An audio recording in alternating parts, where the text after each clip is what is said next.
நயத்ரு ஷோகோ ந ஜராண மிருத்யுர் நார்த்திர்ந சோத்வேகருதே குதஸ்சித் யச்சித் ததோத்த கிருபயாநிதம் விதாம் துரந்த துக்க பிரபவானு தர்ஷனா.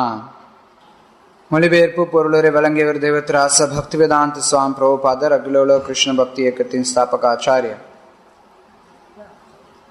சத்தியலோகம் எனப்படும் அக்கிரகத்தில் துக்கமோ மூப்போ மரணமோ இல்லை.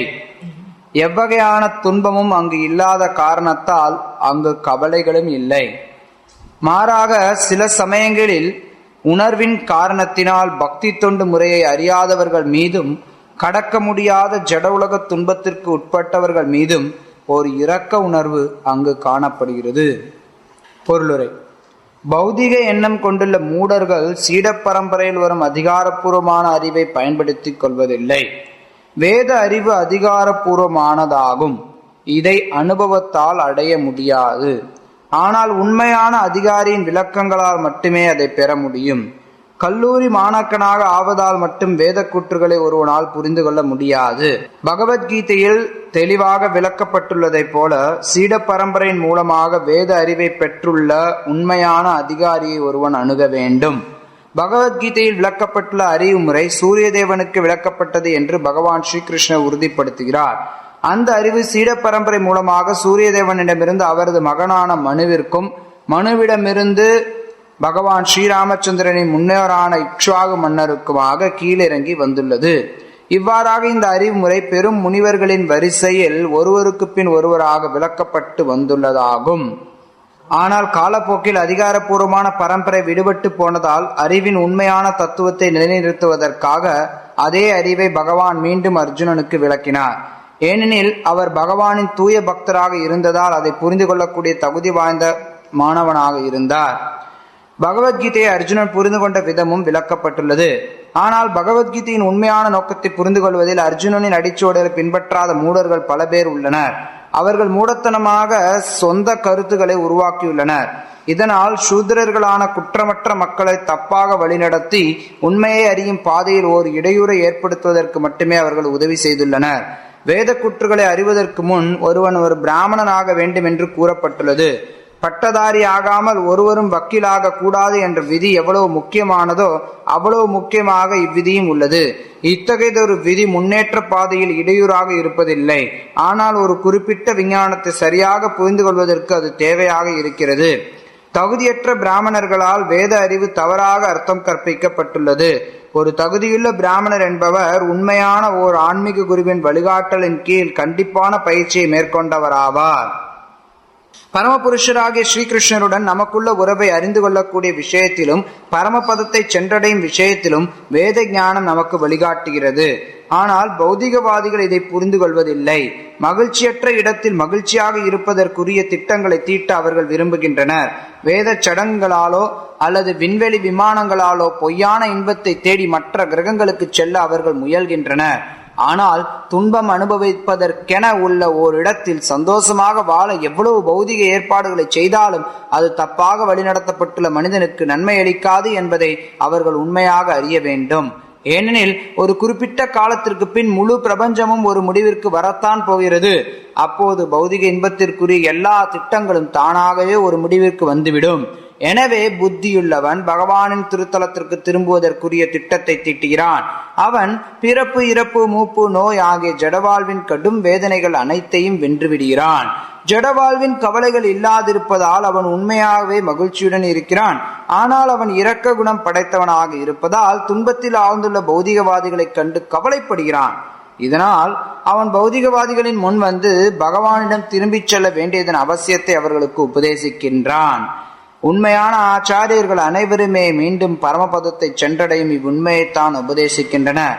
மேலும் இன்பம் என்பது வெறும் கட்டுக்கதையாக மட்டுமே உள்ள ஓரிடத்தில் இன்பத்திற்காக பொய் திட்டங்களை தீட்ட வேண்டாம் என்றும் அவர்களை எச்சரிக்கின்றனர்.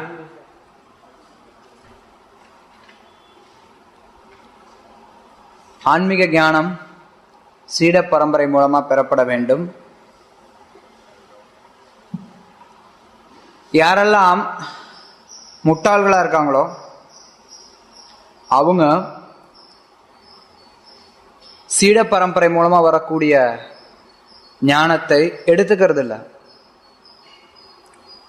நிறைய நேரங்கள்ல பார்த்தோம்னா நிறைய பேர் உண்மையை தெரிஞ்சுக்கிறதுக்கு நானே முயற்சி பண்ணி நானே தெரிஞ்சுப்பேன் அப்படிங்கிற எண்ணம் கொண்டவர்களா இருக்காங்க.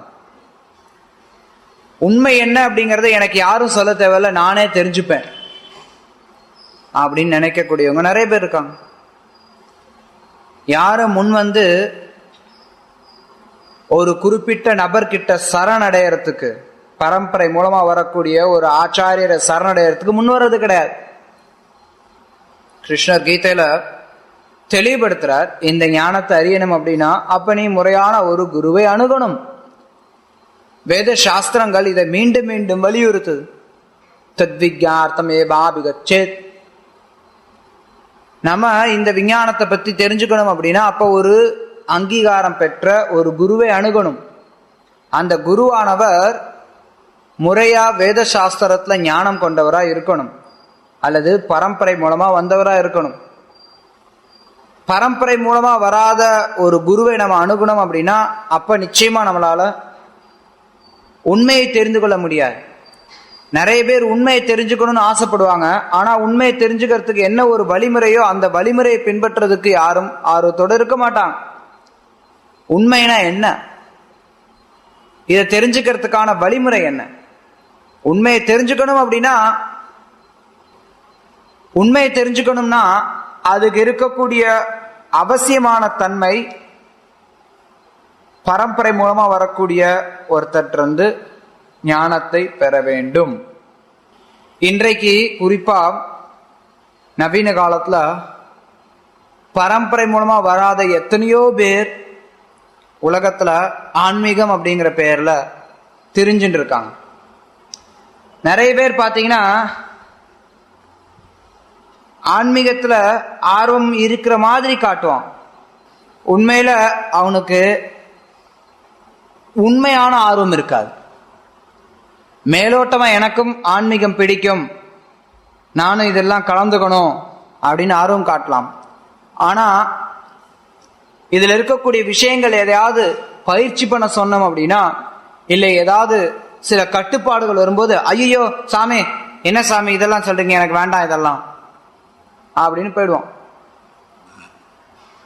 அதனாலதான் குறிப்பா கலியுகத்துல பார்த்தோம்னா ஏமாற்றக்கூடியவங்க நிறைய பேர் வராங்க. குறிப்பா இது இப்ப தமிழ்நாட்டிலையும் இந்த இந்தியாவிலையும் பரவேண்டிருக்கு இந்த ஒரு மனப்பான்மை. மேற்கத்திய நாடுகள்ல ஏற்கனவே அது ஆழமா வேரூன்றி இருக்கு. யார்கிட்ட இருந்தும் நான் எதுவும் படிக்க தேவையில்லை, நான் ஏன் அடுத்தவங்க கிட்ட கேட்கணும், அடுத்தவங்க சொல்றதை எதுக்கு நான் கேட்கணும், நானே எனக்கே நான் முடிவு பண்ணிப்பேன் அப்படிங்கிற ஒரு எண்ணம். எனக்கு எதுக்கு யாருமே தேவையில்ல, நானே படிச்சு நானே தெரிஞ்சுப்பேன். ஒரு பக்தர் அமெரிக்கால புத்தக விநியோகம் பல வருடங்கள் செய்த ஒரு பக்தர், அவர் சொன்னார், அவர் ஒரே இடத்துல இருந்து புஸ்தகங்களை விநியோகம் பண்ணுவார். அதனால அடிக்கடி சந்திச்ச நபர்களையே சந்திக்க வேண்டி இருக்கும். அவங்க கிட்ட கேட்பார், நீங்க பகவத்கீதை கொடுத்தனே படிச்சிருக்கீங்களா? நான் படிச்சிருக்கேன் அப்படின்னு சொல்றது பாத்தீங்கன்னா யாராவது ஒரு சிலர் தான் சொல்லுவான். அப்படி படிச்சேன்னு சொல்றவன்ல நிறைய பேர் பாத்தீங்கன்னா, நான் வெறும் இந்த மொழிபெயர்ப்பு தான் படிச்சேன், நான் பொருளுரை படிக்கல அப்படிமா. ஏன்னு கேட்டா, நம்ம ஊருக்காரனும் அது மாதிரி பண்ணுவான், எதுக்காக சோம்பேறித்தனத்துக்காக பண்ணுவான்.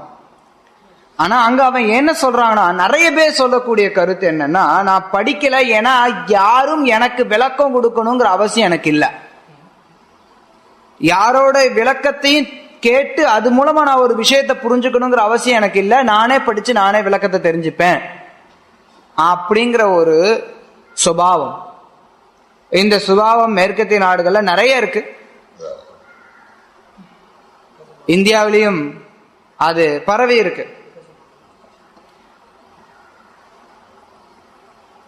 நவீன கலாச்சாரத்தினால மட்டும் கிடையாது, இதுக்கு பல காரணங்கள் இருக்கு. ஏன் மக்கள் உண்மையை தெரிஞ்சுக்கிறதுல கூட அவங்களுக்குன்னு ஒரு சில தன்மைகளை வச்சுக்கிட்டு இப்படித்தான் நான் அணுகுவேன் அப்படின்னு இருக்காங்க. அதை தெரிஞ்சுக்கிறதுக்குன்னு இருக்கக்கூடிய வழிமுறையை பின்பற்றுறது கிடையாது. தமிழ்நாட்டில் கூட பார்த்தீங்கன்னா சமீபத்தில் கொஞ்சம் வருடங்களா பிரபலமா இருக்கக்கூடிய ஜக்கி வாசுதேவ், அவருடைய ஒரு முக்கியமான உபதேசம் என்னன்னா, குருவே தேவையில்லை, உனக்கு குருவே தேவையில்லை, புஸ்தகங்கள்லாம் நீ படிக்க வேண்டாம், நீயா உணரணும், யார் சொல்றது நீ கேட்க கூடாது, நீயா உணரணும் அப்படிங்கிறான். அப்ப நீ சொல்றதை யார் கேட்கறது? யார் சொல்றது நீ கேட்க கூடாதுன்னு சொல்லி ஒருத்தன் சொல்றான் அப்படின்னா அவன் சொல்றதை நம்ம கேட்கிறோம்ல, அப்பவே அவன் சொல்றதுக்கே அவனே முரண்பாடு ஆகுதே. ஒவ்வொருத்தவங்களும் அவங்கவுங்களா உணரணும் இறைவன் அப்படிங்கிறத, ஒவ்வொருத்தரும் அவங்களா உணரணும் அப்படின்னு நினைக்கிறாங்கன்னா, அப்ப அதை ஒருத்த எடுத்து சொல்றானே, அப்ப அவனே அந்த கொள்கைக்கு முரணானவன் ஆயிடுறான். புரியுதானே சொல்றது? புஸ்தகம் படிக்க கூடாது, புஸ்தகங்களை படிச்சு ஒன்னும் பிரயோஜனம் இல்ல, எந்த புத்தகங்களையும் படிக்க கூடாது அப்படின்னு சொல்லி ஒரு புஸ்தகத்துல எழுதியிருப்பான். அப்ப அந்த புத்தகத்தை படிக்கிறவனுக்கு தான் அது தெரியும் எந்த புத்தகம் படிக்க கூடாது. சரி, அவன் உடனே என்ன பண்ணுவான், அந்த புஸ்தகம் மட்டும் படிப்பான், மற்ற புஸ்தகம்லாம் படிக்க மாட்டான். பகவத்கீதா, பாகவதம் அங்கீகரிக்கப்பட்ட புஸ்தகங்கள் எல்லாம் புறக்கணிச்சுட்டு தேவையில்லாத புஸ்தகங்களை படிச்சுட்டே இருப்பான். இந்த ஜக்கி வாசுதேவ் கொடுக்கறது, இன்னொருத்தன் கொடுக்கறது, அவன் கொடுக்கறது, இவன் கொடுக்கறது அப்படின்னு. இதெல்லாம் மாயாவாதத்தினுடைய தாக்கம். ஏன்னா மாயாவாதிகளுடைய எண்ணம் என்னன்னா, கடவுள் அல்லது பரம்பொருள் விளக்கங்களுக்கு அப்பாற்பட்டது. அதை நம்ம எந்த ஒரு விளக்கமும் கொடுக்க முடியாது, இப்படித்தான் அப்படின்னு சொல்ல முடியாது, அதனால நீ ஒவ்வொருத்தனா உணரணும் அப்படிங்கிற ஒரு கற்பனை. அப்புறம் எதுக்கு சாஸ்திரம் கொடுத்துருக்கு?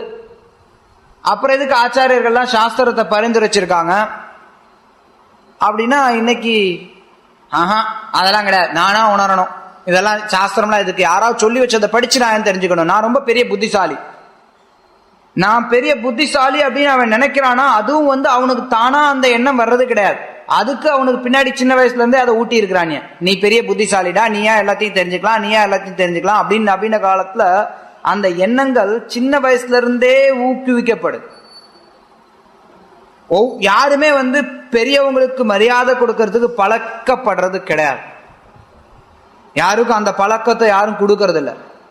சின்ன வயசுலயே நம்ம பாக்குறோம். இப்பெல்லாம் எவனாவது சின்ன பையன் ஏதாவது பெரியவங்களை பார்த்து ஏதாவது திட்டுனா அப்படின்னா, பெரியவங்களாம் பார்த்து கிக்கி கிக்கி கிக்கின்னு சிரிச்சுட்டு இருப்பாங்க. அப்படிதான் இன்னைக்கு எல்லா குழந்தையும் வளர்க்குறாங்க. பெரும்பாலும் பார்த்தோம்னா ஏதாவது குழந்தை ஏதாவது திட்டுனது, குழந்தை ஏதாவது பொருளை எடுத்து போட்டு உடைச்சது அப்படின்னா சந்தோஷப்படுறாங்க. என்ன, பெரியவங்களுக்கு மரியாதை கொடுக்காம இருக்கிறத சின்ன வயசுல இருந்தே பழக்கிறாங்க. சின்ன வயசுல இருந்தே அவனுடைய தன்மைகள்லாம் என்னன்னா, யார் சொல்லி நான் கேட்க கூடாது, நானா எனக்குன்னு ஒரு தனி உரிமை வேணும், நான் தனிப்பட்ட விதத்துல செயல்படலாம், எனக்குன்னு சில தன்மைகள் இருக்கு, எனக்கு ஒரு சில உரிமைகள் இருக்கு சமுதாயத்துல. இதை பார்த்தோம்னா இப்ப இதெல்லாம் இருக்கு. அதாவது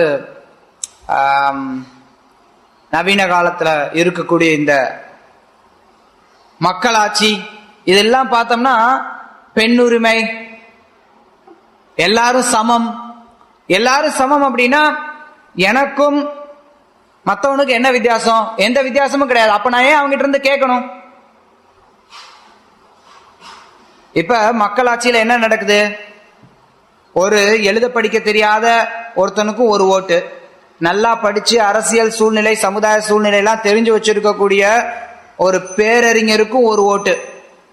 அப்ப என்ன ஆகும்? மக்கள் என்ன நினைக்கிறான், நானும் இவனும் சமம் தான், இவன் சொல்லி நான் ஏன் கேட்கணும்? ஆணும் பெண்ணும் சமம், இவங்க சொல்லி நான் ஏன் கேட்கணும்? எல்லாரும் சமங்கிற பட்சத்துல ஒருத்தர் சொல்லி இன்னொருத்த நான் ஏன் கேட்கணும் அப்படிங்கிற சுபாவம் உள்ள அப்படியே விஷ மாதிரி இறங்குது, மெல்லிசா அப்படியே உள்ள இறங்கிட்டே இருக்கு. அப்ப என்ன ஆகுது? நவீன காலத்துல முன்ன எப்போதும் இல்லாத அளவுல அதிகபட்சமா ஒருத்தர் சொல்லி இன்னொருத்தர் கேட்கறது அப்படிங்கிற தன்மை மக்களை விட்டு விலகி போயிட்டே இருக்கு. பள்ளிக்கூடத்துல சாதாரண பௌதிக கல்வியை கற்கும் போது கூட ஒரு வாத்தியார் சொல்ற பேச்சை கேட்கறதுக்கு தயாரா இல்ல பசங்க இந்த காலத்துல. இந்த காலத்துல நிறைய பேர் சும்மா அவனும் வந்து தன்னுடைய தொழில் மாதிரி பண்ணிட்டு இருக்கான். வாத்தியாரும் மாணவர்களும் பார்த்தோம்னா எனக்கு என்ன இருக்கு, அவர் பாடம் நடத்துறாரு, அவர் முன்னாடி வரும்போது குட் மார்னிங் சார் அப்படிமா, அந்த பக்கம் போனதுக்கு அப்புறம் போய வந்தான் சரியே அப்பா ஒளிஞ்சதுடா போய் தொலைஞ்சான், பின்னாடி போகும்போது திட்டுறது, முன்னாடி வரும்போது ரொம்ப வணக்கமா பவ்யமா இருக்கணும்னு நடிக்கிறது. அது அந்த வாத்தியாருக்கும் தெரியும் முன்னாடிதான் நடிக்கிறாங்க பசங்க அப்படிங்கிறது. ஒண்ணும் பண்ண முடியாது, ஏன்னா அவருக்கும் அந்த குணங்கள் இல்ல. நவீன காலத்துல ஒண்ணு என்ன சகஜமான ஒன்றுனா மரியாதையை வந்து கேட்பாங்க, கேட்டு பெறுறது. ஆனா வேத கலாச்சாரத்துல மரியாதை அப்படிங்கிறது கேட்டு பெறுறது கிடையாது, தானா வர்றது. யார் ஒருத்தர் உண்மையான குணங்களோட இருக்காங்களோ அவங்களுக்கு மரியாதை வந்து தானா வரும். யாரும் என்ன நீ மதிக்கணும், நான் பெரியவன் என்னை மதிக்கணும், உனக்கு தெரியாதா அப்படின்னு சொல்ல வேண்டிய அவசியம் கிடையாது. நான் உனக்கு வாத்தியார், எனக்கு நீ மரியாதை கொடுக்கணும் அப்படின்னு சொல்ல வேண்டிய அவசியம் கிடையாது. மரியாதை தானா வரும். ஆனா நவீன காலத்துல எல்லாமே ஒருத்தருக்கு ஒருத்தர் சமம் அப்படிங்கிற சுபாவங்கள் அதிகமா வளரக்கூடிய காரணத்தினால கடவுளை பற்றி தெரிஞ்சுக்கிறதுலயும் மக்கள் வரும்போது நான் ஏன் அடுத்தவன் சொல்றத கேட்கணும், இத சரி கேட்க வேண்டிய அவசியம் கிடையாது அப்படிங்கிற எண்ணம் வருது. நான் சொல்லி அடுத்தவன் சொல்லி நான் ஏன் கேட்கணும். இந்த களங்கம் ரொம்ப அபாயகரமான ஒன்று. வேத கலாச்சாரத்துல அதனுடைய தன்மையே மற்றவர்களை மதிக்கக்கூடிய ஒரு தன்மை. யார் வந்து போற்றுதலுக்குரியவர், சமுதாயம் மொத்தம் பிரிஞ்சிருக்கு. பிராமண சத்திரிய வைஷ்ய சூத்ரா, சூத்ரர்கள் எல்லாருக்கும் மரியாதை கொடுக்கறாங்க. சமுதாயம் மொத்தத்திலையும் பிராமணன் மதிக்கப்படுறான், சமுதாயம் மொத்தத்திலையும் சன்னியாசி மதிக்கப்படுறாங்க. அப்ப என்ன ஆகும், மக்கள் இயற்கையாகவே அந்த சன்னியாசி கிட்ட இருந்து தெரிஞ்சுக்கணும் கேட்கறதுக்கான தன்மை வரும். இப்ப வந்து ஒண்ணும் கிடையாது, பிராமணன் அப்படிங்கறதெல்லாம் எதுவும் கிடையாது. பிராமணன் அவன் வந்து பிராமண குடும்பத்துல பிறந்தவன், உன்ன எதுக்கு நான் மதிக்கணும், உனக்கு எனக்கு என்ன வித்தியாசம். இதுதான் சமுதாயத்துல வரக்கூடிய பிரச்சனைகளுக்கு அதுல இருந்து ஆரம்பிச்சு. உனக்கு எனக்கு என்ன வித்தியாசம், நான் ஏன் உன்னை மதிக்கணும். இதுதான் இந்த சமுதாயத்துல கீழ்நிலையில இருந்தவங்க பிராமணர்கள் நோக்கி கேட்ட கேள்வி. நான் என்ன பண்றனோ அதே தான் நீயும் பண்ற, நான் உனக்கு மட்டும் என்ன பெருசா மரியாதை வந்து கொடுக்கணும்னா. மரியாதை கேட்டு பெறதுக்கு முன் வந்தாங்க, ஆனா அப்படி கிடைக்காது. அவங்களுடைய சுபாவத்தை வச்சு அவனுக்கு உண்மையிலே அந்த தகுதிகள் இருந்தது அப்படின்னா நிச்சயமா மக்கள் கேட்கறதுக்கு தயாரா இருப்பாங்க. ஆனாலும் சமுதாயத்துல இன்னைக்கு இந்த சமம் யார்கிட்ட இருந்து கேட்டு தெரிஞ்சுக்க வேண்டியதில்லை, இந்த கருத்துக்கள்லாம் ஆழமா ஊறி போயிருக்கு. அதனால சீட பரம்பரையை ஏற்றுக்கொள்றதுல மக்கள் நிறைய இடங்கள்ல தயக்கம் காட்டுறாங்க. அதுக்குதான் நான் அந்த உதாரணம் கொடுத்தேன். தமிழ்நாட்டுல கூட இன்னைக்கு ரொம்ப மட்டமா இருக்கு பாருங்க. கொஞ்சம் கூட எந்த ஒரு அடிப்படை ஆன்மீக அறிவு கூட இல்லாதவர்களா மக்கள் இருக்காங்கிறத நம்ம பார்க்கலாம். இந்த ஜக்கி வாசுதேவ் எல்லாம் பிரபலமான ஒரு நபர் ஆகிறத வச்சு. ஏன்னா சாஸ்திரம் அதுக்கு ஆன்மீகத்துக்கு என்ன சம்பந்தம் இருக்கு. இன்னைக்கு நவீன காலத்துல நிறைய பேர் மேற்கத்திய நாடுகள் இன்னைக்கு அப்படிதான், இங்கேயும் அப்படிதான் இருக்காங்க. நான் வந்து ஆன்மீகமா இருக்க நினைக்கிறேன், ஆனா மதம் சார்ந்து இருக்க மாட்டேன். மதத்தையும் ஆன்மீகத்தையும் பிரிச்சு பார்க்கறாங்க. சில பிரபுபாதா சொல்றார், மதத்தையும் ஆன்மீகத்தையும் பிரிச்சு பார்க்க முடியாது. இன்னைக்கு இருக்கவன் எல்லாம் என்ன நினைக்கிறேன், நான் ஏதோ தியானம் பண்ணும், ஏதோ ஒரு சில புஸ்தகங்களை படிக்கணும், அப்படியே நான் நல்லவனா இருக்கணும், அமைதியா இருக்கணும், அமைதி. இதெல்லாம் மாயாவாதத்தினுடைய தாக்கம். என்ன பெருசா அமைதி, இந்த உலகத்துல அமைதியே கிடையாதுப்பா. ரவிசங்கர் சொல்றார், இந்த உலகத்துல இருக்கவங்க எல்லாருடைய முகத்திலையும் சிரிப்பை கொடுக்கறது தான் என்னுடைய வாழ்க்கையினுடைய கோரிக்கை. எப்படிப்பா நீ சிரிப்பை கொடுக்க முடியும், உன்னை பார்த்து எல்லாரும் சிரிச்சாங்கன்னா அது நல்லது, அந்த நிலை வந்தா பரவாயில்ல. ஆனா இந்த உலகமே துக்காலயம் அசாஸ்வதம். இங்க எப்படி நீ மக்களுடைய முகத்துல சிரிப்பை கொடுக்க முடியும், சாத்தியம் இல்லை. ஆனா மக்கள் வந்து ஓ இவர் தான்ப்பா நமக்கு சரியான ஆள் அப்படின்னு கைத்தட்டி போறதுக்கு தயாரா இருக்காங்க. நிறைய எக்கச்சக்கம் எவ்வளவு பேர் பார்க்கிறோம். பரம்பரை அப்படின்னா இதெல்லாம் வேண்டாங்க, இதெல்லாம் ஓல்டு ஃபேஷனுங்க. இப்ப நாங்க புதுசா கண்டுபிடிக்கிறோம். என்னத்த புதுசா கண்டுபிடிக்கிறோம்? உண்மை அப்படின்னா என்னைக்கு உண்மை உண்மையா தான் இருக்கும். எது இன்னைக்கு ஒண்ணு நாளைக்கு ஒண்ணு மாறுதோ அப்ப அது உண்மையா இருக்க முடியாது. குருவெல்லாம் தேவையே இல்லை. அப்ப நீ யாரு சொல்றதுக்கு? நீ யாரு? நீ சொல்றத நான் கேட்டேன் அப்படின்னா நீ குருவாயிடுற. குருவெல்லாம் தேவையில்லைங்க. அப்ப நீ யாரு? நீ ஏன் என்கிட்ட சொல்ற? குருன்னா ஒரு விஷயத்தை எடுத்து சொல்லக்கூடிய ஆசிரியர். ஆசிரியர் தேவையில்லைன்னு சொல்லக்கூடியவன் யாரு? அவனும் ஆசிரியர் ஆயிடுறானே. இந்த மேற்கத்திய நாடுல ஸ்டீஃபன் கவி, அவருடைய நிறைய பேர் தெரியாது தமிழ்நாட்டில் இருக்கவங்களுக்கு. மேற்கத்திய நாடுல ரொம்ப ஃபேமஸ், ரொம்ப பிரபலமானவர் ஸ்டீஃபன் கவி. நிறைய புஸ்தகங்கள் எழுதியிருக்கார். அந்த புஸ்தகங்கள் தான் மேற்கத்திய நாடுகள்ல இருக்கக்கூடிய மக்களுடைய எண்ணங்களை அப்படியே மாற்றி அமைக்கக்கூடியது. நீ ஒன்னு நல்லவனா நினைச்சுக்கணும், நீ இன்னும் ரொம்ப அமைதியா நினைச்சுக்கணும், எப்படி ஒரு ஒரு மேனேஜர்னா எப்படி இருக்கணும், ஒரு நல்ல மனுஷனா எப்படி இருக்கணும், இது மாதிரி பல விதமான டிப்ஸ் ட்ரிக்ஸ் எல்லாம் கொடுக்கக்கூடியது அவருடைய ஸ்டைல்.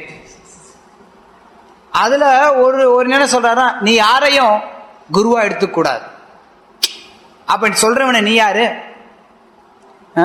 ஒருத்தருக்கு ஒருத்தர் ஒரு கருத்துக்கு இன்னொரு கருத்து முரண்பட்டதா இருக்கு. பல நேரங்கள்ல புரியாத, தெரியாத, தெளிவில்லாத விளக்கங்களை கொடுக்கறதுக்கு எத்தனையோ பேர் தயாரா இருக்கு. ஒருத்தர் சொன்னார், நான் போய் 1 மணி நேரம் ஜக்கி வாசுதே பேசுறத கேட்டேன். நல்லா பேசினார், சரி என்ன தெரிஞ்சு, ஆனா எதுவுமே புரியல, என்ன சொல்ல வராருங்கிறது புரியல. வார்த்தை ஜாலங்கள், பேசுறதுக்கு தயாரா இருக்காங்க, மக்கள் கேட்கறது தயாரா இருக்காங்க. முட்டாளா இருக்கிற வரைக்கும் ஏமாத்துறதுக்கு மக்கள் எத்தனையோ பேர் இருக்காங்க, ஏமாறதுக்கு. அப்ப என்ன ஆகுது, இந்த மாதிரி அறகுறையா விஷயங்களை தெரிஞ்சுக்கிறாங்க. அதுதான் இது எல்லாமே மாயாவாதத்தினுடைய தாக்கம். நவீன காலத்துல நிறைய மக்கள், இதுல குறிப்பா தற்போதைய காலகட்டத்துல நிறைய மக்கள் இந்த மாதிரி ஆன்மீக மாதிரி தெரியறதுல ஆர்வம் காட்டக்கூடியவங்க நிறைய பேர் இருக்காங்க. மேற்கத்திய நாடுகள்ல பாத்தீங்கன்னா நிறைய இந்த இப்ப சமீப காலத்துல புத்த மதத்துக்கு பெரிய ஒரு வரவேற்பு இருக்கு. அமைதி, தியானம், ஒண்ணுமே இல்லாத ஒன்று, சூன்யம், இறுதியில எதுவுமே கிடையாது, இப்பயும் எதுவும் கிடையாது. இறுதியில எதுவுமே கிடையாதுங்கிறது இல்லை, இப்ப இருக்கிறதும் எதுவுமே கிடையாது, எதுவுமே இல்லாத ஒன்று அப்படின்னா ஏதோ என்னமோ இருக்குது. இல்லாத ஒண்ணுங்கும் போது என்ன இருக்க முடியும் அங்க? அது என்னவோ, அதுதான் புத்த மதத்தினுடைய கொள்கை. இல்லாத ஒண்ணு இருக்கு, அது எப்படிங்க இல்லாத ஒண்ணு இருக்க முடியும்? அதான் சூன்யவாதம். பாத்தீங்கன்னா நம்ம இன்னைக்கு உலகத்துல இருக்கக்கூடிய ஒரு பெரும் தலைவர்கள்ல, புகழ்பெற்ற தலைவர்களா தலாய் லாமா, அமைதி, அன்பு, சகோதரத்துவம், இதெல்லாம் ரொம்ப ஒரு தெளிவில்லாத கருத்துக்கள். அமைதியை பத்தி பேசுவாங்க, ஆனா சராசரி மனுஷனை காட்டிலும் தினமும் மாம்சம் சாப்பிடக்கூடியவர் தலாய் லாமா. அப்புறம் எங்க இருந்து அமைதி வந்தது? அப்புறம் எங்க இருந்து சகோதரத்துவம் வந்தது? சகோதரன் அப்படின்னா அப்ப நீ சாப்பிடக்கூடிய பன்னி, கோழி, ஆடு இதெல்லாம் உன்னுடைய சகோதரன் இல்லையா? மாடு இதெல்லாம் உன்னுடைய சகோதரன் இல்லையா? அதுங்களுக்கெல்லாம் அமைதி வேண்டாமா? மனுஷனுக்கு மட்டும்தான் அமைதி வேணுமா? அப்ப இதெல்லாம் ஏமாத்துறத்துவம். இந்த மாதிரி மக்களுக்கும் பக்தர்களுக்கும் எந்த சம்பந்தமும் கிடையாது. மேலோட்டம் பாக்குறதுக்கு இந்த மாதிரி கொஞ்சம் ஒரு சிலர்லாம், அதாவது சில பேர் சைவ உணவு பழக்கிறோம், யோகத்தை பயிற்சி பண்றோம், இல்ல ஏதாவது தியானம் பண்றோம். இந்த மக்கள் வெளி தோற்றத்துக்கு பாக்குறதுக்கு, கிருஷ்ண பக்தி எடுத்துக்கிறதுக்கு தகுதியுடைய நபர் மாதிரி தெரியலாம். ஆனா ரொம்ப கஷ்டம். அடுத்தவன் சொல்லி நான் கேட்க மாட்டேன் அப்படிங்கிற தன்மைகள்லாம் ஆழமா ஊறி இருக்கு. பலவிதமான தவறான கருத்துக்கள் ஊறி இருக்கு. அதனால்தான் சில பிரபுபா சொல்லுவார், இங்க வரும்போது நீ வெறும் பலகையா வந்தனா அதுல நான் எளிமையா எழுதலாம். இப்ப இந்த பலகை எதுவுமே இதுல எழுதாம இருந்ததுன்னா இதுல நம்ம என்ன எழுதணுமோ அதை எழுதலாம். இதுல வேற ஏதாவது எழுதி இருந்தது அப்படின்னா முதல்ல அதை அழிக்கணும், அழிச்சிட்டு தான் நம்ம எழுத முடியும்.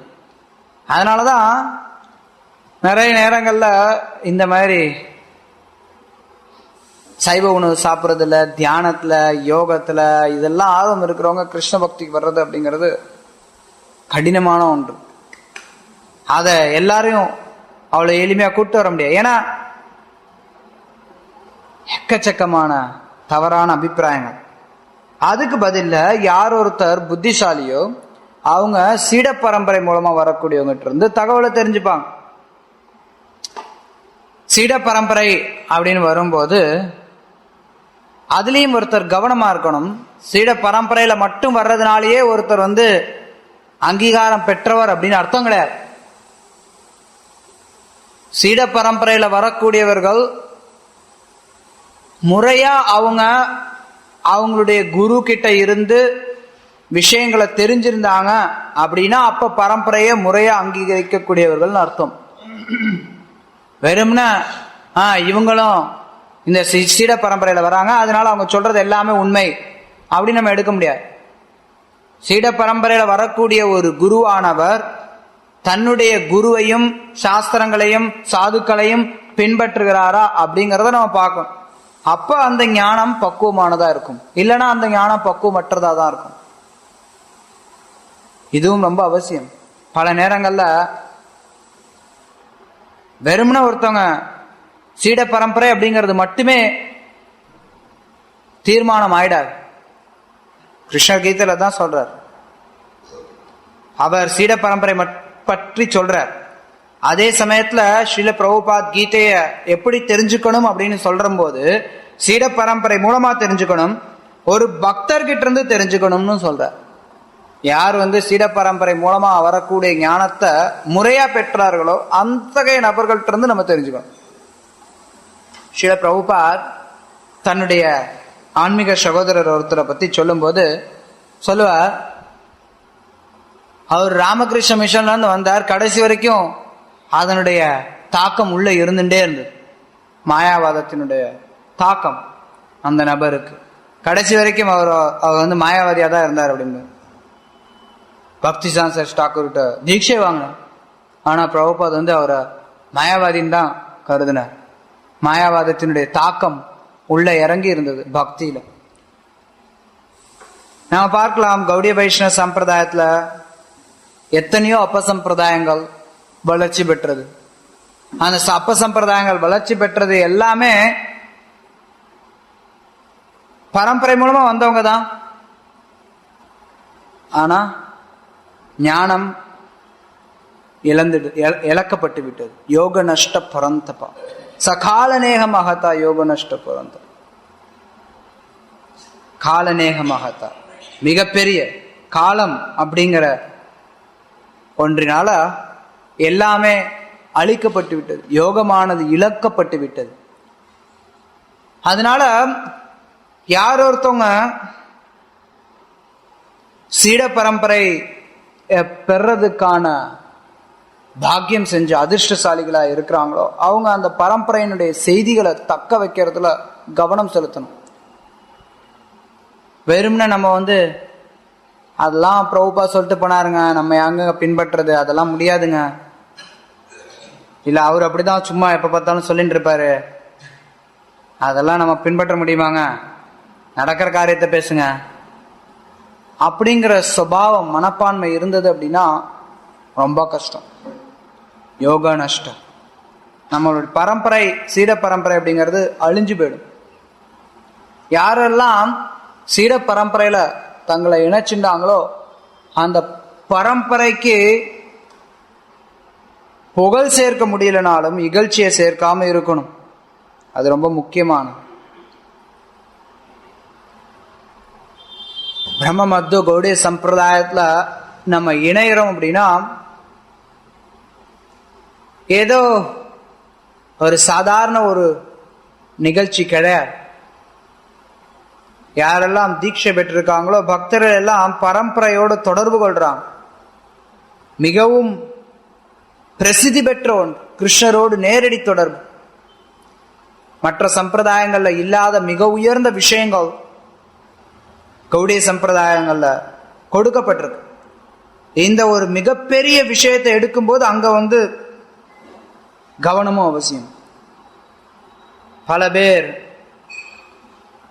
அத நம்ம சீப்பா எடுத்துக்கிட்டோம் அப்படின்னா அப்ப நம்மளுடைய வாழ்க்கை சீப்பா போயிடும். அதனால சீட பரம்பரை மூலமா வரக்கூடிய ஆச்சாரியர்கிட்ட இருந்து கேட்டு அந்த விஷயத்தை நம்ம எடுத்துக்கிறோம். நம்ம எங்கெங்கயோ பல இடங்கள்ல கேட்கக்கூடியது எல்லாத்தையும் போட்டு ஆச்சாரியர் சொன்னதையும் சேர்த்து வச்சு போட்டு ஒரு கிச்சடி ஆக்க வேண்டாம். முதல்ல நம்ம கிட்ட இருக்கக்கூடிய தவறான விஷயங்களை புறக்கணிக்கிறோம். அதே சமயத்துல பௌதிகவாதிகளுடைய சங்கம், மாயாவாதிகளுடைய சங்கம் இதெல்லாம் தவிர்க்கிறோம். சில பிரபுபாத் எப்பவுமே அதுல ரொம்ப கவனமா இருப்பார். தன்னுடைய சிஷ்யர்களை வெளியில போய் அங்க இங்க கேட்டு குழம்பிடக்கூடாது அப்படிங்கறதுல ரொம்ப கவனமா இருப்பார். எப்பவுமே பிரபுபாத் அவருடைய சீடர்களோட இருக்கும்போது கிருஷ்ண பக்திய எப்பவுமே பாதுகாக்கிறதுக்கு பார்ப்பார். அவங்க கிட்ட இருக்கக்கூடிய கிருஷ்ண பக்தியையும் தான் சொல்லி கொடுத்த விஷயங்கள்ல அவங்க குழம்பிடக் கூடாது அப்படிங்கறதையும் அடிக்கடி பாதுகாப்பார். அதுக்காக மணிக்கணக்கில் பேசியிருக்க. ஏன்னா வெளியில இருக்கக்கூடிய தாக்கம் அதிகம். வெளியில இருக்கக்கூடிய தாக்கம் உள்ள வரக்கூடாது, உள்ள இருக்கக்கூடிய தாக்கம் வெளியில போகும். நம்ம கிருஷ்ண பக்தி இயக்கம் அப்படிங்கிறது ஒரு ஸ்டோர் ஹவுஸ் மாதிரி. இங்க இருந்து பொருள் வெளியில போகணுமோ ஒழிய வெளியில இருந்து பொருள் உள்ள வரக்கூடாது. சரி, இங்க இருக்க பொருள் தீந்து போயிடுமா? கிடையாது. ஆனந்தாம் புத்திவர்தனம் இது எப்பவுமே அதிகரிச்சுக்கிட்டே இருக்கும். ஏன்னா இது நேரடியா ஆன்மீக உலகத்துல இருந்து வரக்கூடிய. அதனால வெளியில இருந்து நமக்கு எதுவுமே தேவையில்லை. வெளியில இருந்து எடுத்தோம்னா ரொம்ப அபாயம். வெளியில இருந்து சில நேரங்கள்ல எடுக்கலாம், அதுக்கு ரொம்ப பெரிய நிபுணத்துவம் அவசியம். ஆனா உண்மையில எல்லா விஷயங்களுமே ஆச்சாரிய பரம்பரையில கொடுக்கப்பட்டிருக்கு. சில பிரபுபாத் நமக்கு எல்லாவற்றையுமே கொடுத்திருக்கார். பூரண கிருஷ்ண உணர்வை அடையறதுக்கு, நம்ம கிருஷ்ண பிரேமை அடையறதுக்கு என்ன தேவையோ அது எல்லாமே சில பிரபுபாதர் கொடுத்திருக்கார். அவர் எதுவுமே விட்டுடல. அவர் ஏதாவது விட்டுட்டார, அவர் கொடுத்ததுல சில விஷயங்கள் விடுபட்டு போயிடுச்சு அப்படின்னு நினைச்சோம்னா ரொம்ப தவறு. நிறைய பேர் அத்தகைய எண்ணங்கள்னால இஸ்கானை விட்டு போயிருக்காங்க. சில பிரபுபாத் கொடுத்ததோட அதிகமா எனக்கு இங்க போனா கிடைக்கும், அங்க போனா கிடைக்கும், இங்க தெளிவில்லை அப்படிங்கிற மாதிரி எண்ணங்கள். அந்த எண்ணங்கள்லாம் ஏன் வருது அப்படின்னா, முதல்ல சில பிரபுபாத் என்ன கொடுத்திருக்காரு அப்படிங்கறத அவங்க பார்க்கறது இல்லை. வெறும்னா ஒருத்தர் பல சாஸ்திரங்களை நிறைய படிச்சு தெரிஞ்சிருக்கிறதுனால மட்டும் ஒருத்தர் குருவாயிட முடியாது. சில பிரபுபாத் இங்க எழுதுறார், ஒருத்தர் வெறுமன அகாடமிக் ஸ்காலர்ஷிப் அல்லது ஏட்டுக்கல்வியினால மட்டும் ஒருத்தர் தகுதி உடையவர் ஆகிறது இல்லை அப்படின்னு. அதே ஏட்டுக்கல்வி பக்திக்குள்ளார கூட வரலாம். சில பேர் ரொம்ப படிச்ச பண்டிதர்களா இருக்கலாம், ஆனா அவங்க எல்லாரை காட்டிலும் சில பிரபுபாத் பக்தியில மேலோங்கி இருந்தார். ஆச்சாரிய சில பிரபுபாத் நேரடியா கிருஷ்ணரால அனுப்பி வைக்கப்பட்டவர். அதனால நமக்கு வெளியில இருந்து எதுவும் தேவையில்லை. சீட பரம்பரை மூலமா பிரபுபாதர் என்ன விஷயங்கள் கொடுத்தாரோ அந்த விஷயங்களோட நம்மளை ஒன்றிணைச்சு வச்சுக்கணும். அப்ப பாதுகாப்பா இருப்போம். இல்லைன்னா பல நேரங்கள்ல நமக்கும் பரம்பரையிலிருந்து வராத செய்திகள் நம்மளை திசை திருப்ப முடியும். இல்ல சில சின்ன சின்ன மாற்றங்கள் வரும்போது அதுல திசை திருப்பறதுக்கு வாய்ப்பு இருக்கு. அதனுடைய பரம்பரையினுடைய மொத்த மனப்பான்மை கிருஷ்ணருக்கு சேவை பண்றது அப்படிங்கிறது, அந்த சேவை பாவத்தை நம்ம வளர்த்துக்கணும். அதோட சேர்ந்து ஒருத்தர் செயல்படும் போது நிச்சயமா ஆன்மீக வாழ்க்கையில பக்குவம் அடைய முடியும். ஹரே கிருஷ்ணன்.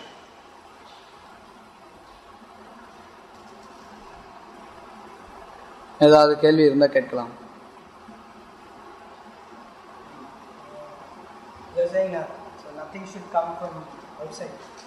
வெளியில இருந்து எதுவும் வரக்கூடாதுன்னு சொன்னேன். ஆமா.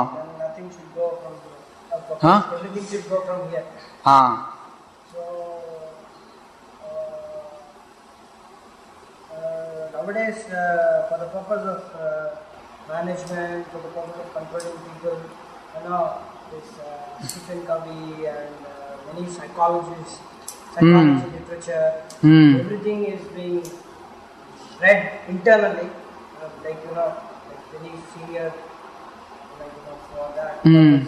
So how to know that whether it is Shastric or whether it is coming to இன்னைக்கு பார்க்கும்போது வெளியில இருந்து எதுவும் வரக்கூடாது அப்படின்னு சொன்னேன். இன்னைக்கு பார்க்கும்போது பல நேரங்கள்ல வெளியில இருந்து வரக்கூடிய மேனேஜரியல் ஐடியாஸ், சைக்காலஜிக்கல் ஐடியாஸ் அதை பக்தர்கள் எடுத்துக்கிறாங்க. அப்ப நம்ம எது சாஸ்திரம்னு தெரிஞ்சுக்கிறது, எது இவங்க கிட்ட இருந்து வருது அப்படின்னு தெரிஞ்சுக்கிறது, அதுக்கு முதல்ல நமக்கு சாஸ்திரம் தெரிஞ்சிருக்கணும். ஷில பிரபுபாதருடைய புஸ்தகங்களை ஆழமா தெரிஞ்சிருக்கணும். உண்மையில ஷில பிரபுபாத் மேனேஜ்மெண்ட்டுக்கு தேவையான எல்லா வழிமுறைகளையும் கொடுத்திருக்காரு. வெளியில இருந்து நமக்கு எதுவும் அவசியம் இல்லை. சில பேர் ரொம்ப நிபுணத்துவம் வாய்ந்தவர்கள், அவங்க வெளியில இருந்து கிரகிக்க முடியும் சில விஷயங்களை. சாஸ்திரத்துக்கு விரோதம் இல்லாத விஷயங்கள் ஏற்றுக்கொள்ளப்படலாம். ஆனா எது சாஸ்திரத்துக்கு விரோதமானது, எது சாஸ்திரத்துக்கு விரோதம் இல்லாது அப்படிங்கிறது தான் பெரிய கேள்விக்குறி. பல நேரங்கள்ல என்ன ஆகும்னா, பொதுவா இந்த மாதிரி ஸ்டீஃபன் கவியோ இல்ல வேற எந்த ஒரு சைக்காலஜிஸ்ட் அவங்களுடைய புத்தகங்கள்லாம் அதுலன்னு அவங்களுக்குன்னு பலவிதமான தவறான அபிப்பிராயங்கள்லாம் இருக்கு. ஏன்னா நிச்சயமா அவங்க சம்பிரதாயத்து மூலமா வர்றவங்க கிடையாது. அவங்களுக்கு சில தவறான அபிப்பிராயங்கள்லாம் இருக்கு. அதை வச்சு எழுதியிருப்பாங்க பல விஷயங்கள். அப்ப அதெல்லாம் படிக்கும்போது நம்ம என்னன்னா, அந்த விஷயங்கள் மேல நமக்கு நம்பிக்கை அதிகமாகும். சில விஷயங்கள் விரோதமானதா இருக்கும். அதுக்குதான் ஒரு உதாரணம் கொடுத்தேன். ஸ்டீஃபன் கவி எழுதுறாரு, நீ யாரையும் குரு அக்செப்ட் பண்ணக்கூடாது, நீயா குரு யாரையும் ஏற்றுக்கொள்ளக்கூடாது, நீயா உன்னை உணரணும். அப்ப என்ன ஆகும், அதெல்லாம் அது மாதிரி விஷயங்கள்லாம் படிக்கும்போது சூக்ஷ்மமா நமக்குள்ளார இந்த விஷயங்கள்லாம் இறங்கும். அது ஒரு அபாயம். இன்னொரு அபாயம் பார்த்தோம்னா, இந்த இவங்க கொடுக்கக்கூடிய விஷயங்களை படிச்சு அதுல இருந்து நம்ம மேனேஜ்மெண்ட்டை பத்தி தெரிஞ்சுக்கணும் அப்படின்னு நினைக்கும் போது, கிருஷ்ணர் மேல இருக்கக்கூடிய நம்பிக்கை இந்த மேனேஜ்மெண்ட் சிஸ்டம் மேல போயிடும். அது ரொம்ப டேஞ்சரஸ். கிருஷ்ண பக்தி இயக்கத்துல நம்ம மேனேஜ்மெண்ட் பண்றோம் அப்படின்னா அது அர்ச்சனை சேவா. பிரபுபா சொல்லுவார், அர்ச்சனால என்ன பண்றோம், பலவிதமான பொருள்களை எடுத்து வச்சு கிருஷ்ணருக்கு நாம பூஜை பண்றோம், அர்ச்சனை பண்றோம். அது மாதிரி மேனேஜ்மெண்ட் அப்படிங்கிறது பலதரப்பட்ட மக்களை எல்லாரையும் சேர்த்து வச்சு கிருஷ்ணருடைய திருப்திக்காக அர்ப்பணிக்கிறது. கிருஷ்ணரை நம்பி இருக்கிறத விட்டுட்டு இந்த சிஸ்டம்களை நம்பி நம்ம போயிடுவோம். சிஸ்டம் வேண்டான்னு சொல்ல, ஆனா அதுல அபாயம் இருக்கு. அதுவும் குறிப்பா இந்த பௌதிகமான மனோ தத்துவ வல்லுநர்கள் கிட்ட இருந்து நம்ம விஷயங்களை எடுத்தோம் அப்படின்னா அதுல இந்த அபாயம் இருக்கு. சைக்காலஜிஸ்ட், ஏன்னா அவங்க யாரும் பக்தர்கள் இல்லை. பக்தர்கள் இல்லாதப்ப அவங்க கிட்ட எந்த ஒரு நற்குணமும் இருக்க முடியாது. ராவ பக்தஸ்ய குதோ மகத்குணா, அவங்க கிட்ட எந்த ஒரு குணமும் இருக்க முடியாது ஹரிபக்தி இல்லை அப்படின்னா.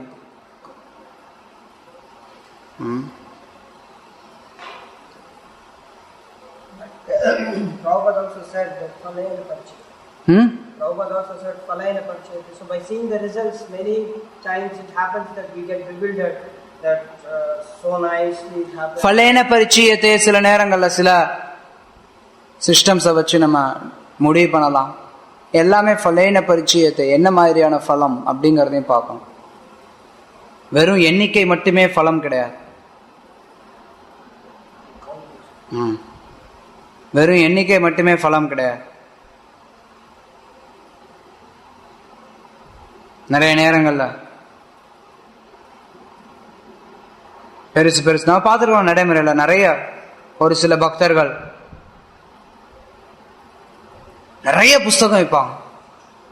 அவங்க புஸ்தகம் இங்க போனாங்கன்னா எக்கச்சக்கமா புஸ்தகம் பறக்கும்.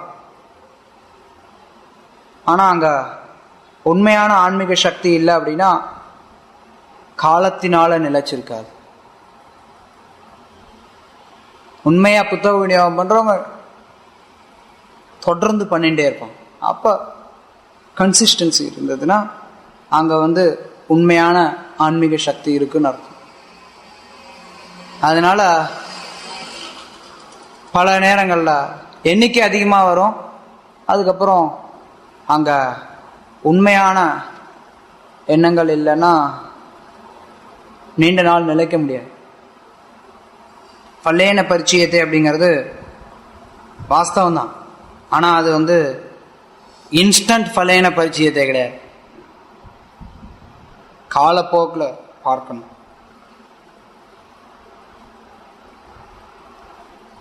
சில விஷயங்களுக்கு நீண்ட காலம் எடுக்கலாம். பார்த்துருக்கோம், உலக வரலாற்றில் எத்தனையோ பார்த்துருக்கோம். சாய்பாபாவுக்கு எவ்வளோ கூட்டம் இருக்கு, ரித்விக் கோயில் எவ்வளோ கூட்டம் இருக்கு. ஃபலேன பரிச்சயத்தை ரித்விக்கு தான் சொல்கிறோம். ஃபலேன பரிச்சயத்தை பாருங்க. உலகத்திலே எங்கள் கோயிலில் தான் நிறைய புஸ்தகம் வைக்கிறோம், எங்கள் கோயிலில் தான் நிறைய ப்ரோக்ராம் பண்ணுறோம், எங்கள் கோயில் தான் உலகத்திலே பிரபலமானது. ஒரு விதத்தில் வாஸ்தவம் தான். ரைட்? அப்போ அவங்க சொல்றதெல்லாம் கரெக்டா கிடையாது. हरे कृष्ण। श्रीमद् भागवतम की जय, श्रील प्रभुपाद की जय।